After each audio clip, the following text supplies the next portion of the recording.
মই পীযুষ হাজৰিকাই ঈশ্বৰৰ নামত শপত লওঁ যে বিধিৰ দ্বাৰা স্থাপিত ভাৰতৰ সংবিধানৰ প্ৰতি মই প্ৰকৃত বিশ্বাস আৰু আনুগত্য পোষণ কৰিম। মই ভাৰতৰ সাৰ্বভৌমত্ব আৰু অখণ্ডতা অক্ষুণ্ণ ৰাখিম।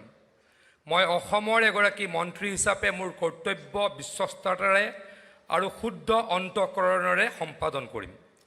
আৰু মই ভয় বা পক্ষপাত অনুৰাগ বা বিদ্বেষ নোহোৱাকৈ সংবিধান আৰু আইন অনুসাৰে সকলো শ্ৰেণীৰ লোকৰ প্ৰতি ন্যায় আচৰণ কৰিম।